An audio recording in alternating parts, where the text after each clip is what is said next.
y la música, pero la ópera y la zarzuela y la opereta posteriormente. En fin, esos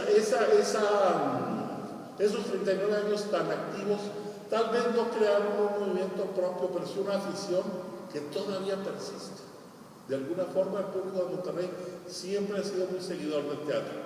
Ya las circunstancias actuales ya nos llevan pues a revalorar este crecimiento, toda la gente que nos ha llegado afuera con otras formas culturales, con otras costumbres, la ideología, la economía, ya también nuestra situación en la vida ya es un poco la carrera económica, es un neoliberalismo feroz, ustedes lo saben. Entonces todo es en función del gran aparato, de la gran publicidad, y de alguna manera el arte local siempre tiene que luchar a contracorriente. Sin embargo, ha surgido y ha seguido y sigue hasta nuestros días el teatro, que ha costado mucho trabajo levantar desde fines del siglo XIX, con los primeros aficionados que se manejaban aquí, con los primeros autores que se manejaban, Ricardo Celar entre ellos, los pequeños grupos teatrales, los autores teatrales que hacían cosas, los primeros años del siglo XX, etc. Y de alguna manera, ya eso les platicará Rubén, las bases se dieron en el siglo XIX para que se creara un público y una afición por el teatro. Y la gran sorpresa que me llevé es que no era así. Ahí ensayaban y se presentaban en el Teatro Independencia. Y lo hacían siempre a beneficio de alguna obra benéfica, un orfanatorio, un asilo, etc.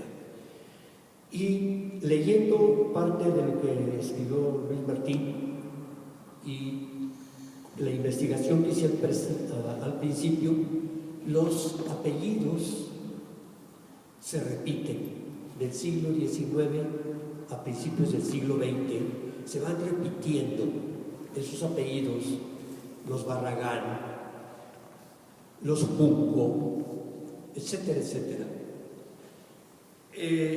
Entonces, esto es interesante observar cómo esa afición fue creciendo hasta el grado de querer profesionalizarse. Y el intento de profesionalización existe, creo yo, con Elisa María en 1947.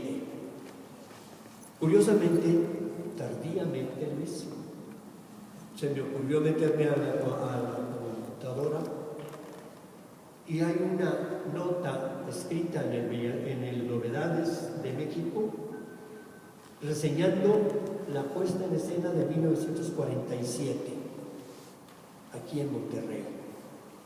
Desde ese momento, don Armando de Mari Campos era constante crítico que venía a ver las representaciones del núcleo de arte teatral. Era crítico de novedades. Y era crítico de novedades. Y tengo algunas cartas que guardo de Elisa María. Me quedé con muchas cartas que ella tenía, donde se carteaba con dramaturgos de España, de Suiza y evidentemente de la Ciudad de México también. Hace varios minutos, antes de iniciar, la maestra Mirtala me preguntaba: ¿y tú cuántos años ya tienes en Monterrey? Pues yo creo que ya como 15.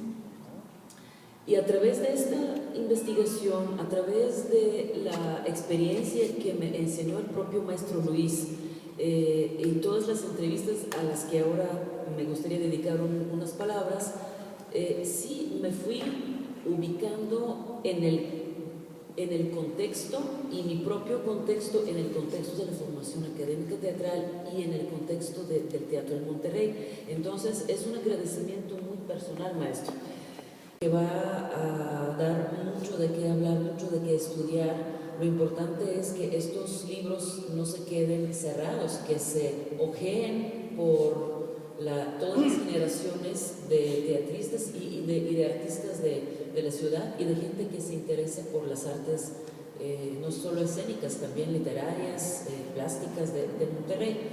Ahora, ¿cómo se hizo esta investigación? ¿Cómo es que sucedió todo?